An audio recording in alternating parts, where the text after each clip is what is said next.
kailan pa man.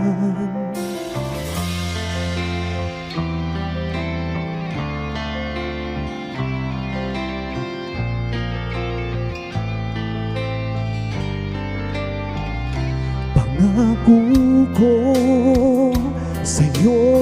sa'yo, ibibigay itong aking buong mundo. Wala na nga nananaisin pa,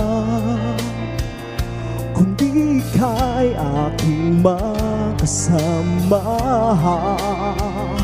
Lahat ng hirap ay kakayanin na,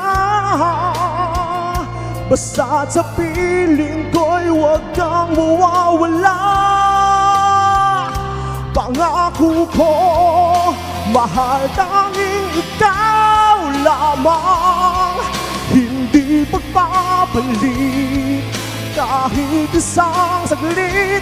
Pangako ko, mahal sa'yo'y magtatagal, at habang buhay ang aking pagmamahal. Asahan mong maghihintay ako hanggang sa muling pagbabalik mo, mahal ko.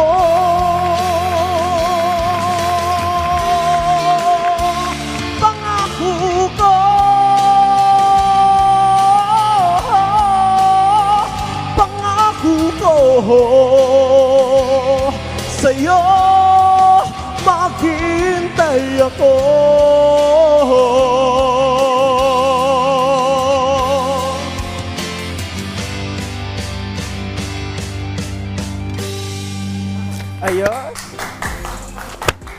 Ayun, palakpakan naman ngayong umaga na napakaganda ng boses. Alam nyo mga ka-RSP, itong ating RSP guest ngayon na performer this morning ay hindi first time dito sa stage ng RSP. So, RC Salonga, bumati ka muna sa ating mga ka-RSP.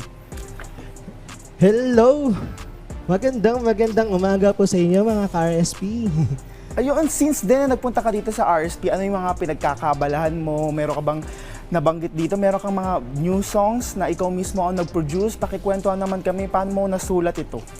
Ayun, actually hindi ako yung sumulat kasi may songwriter na naka-discover sa akin sa isang event sa Los Baños. Then sabi niya sa akin, bakit di ka na lang mag-produce ng song mo para pag nag-guest ka, sariling song mo yung kinakanta mo, hindi yung nag-revive ka lang or nag-remastered ka lang ng songs. And then yun, yung ibang pinagkakabalahan ko, yung mga short films ko sa international na inilalaban, ganyan. Very artistic, no? Pero as a singer na ngayon ay nag-produce ka na ng songs, anong pagkakaiba? Ayun, kasi happy kasi minsan narinig ko sa radyo. Yung dati ako yung nakikinig sa radyo, ngayon yung sariling song ko na yung naririnig ko sa mga radyo, television, ganyan.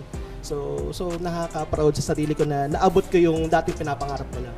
So from now, what's next for RC Salonga? Ano yung dapat abangan sa'yo ng mga nanonood na ating mga ka-RSP? Saan kanila pwedeng panoorin? Saan kanila pwedeng i-follow sa social media? Ay, okay.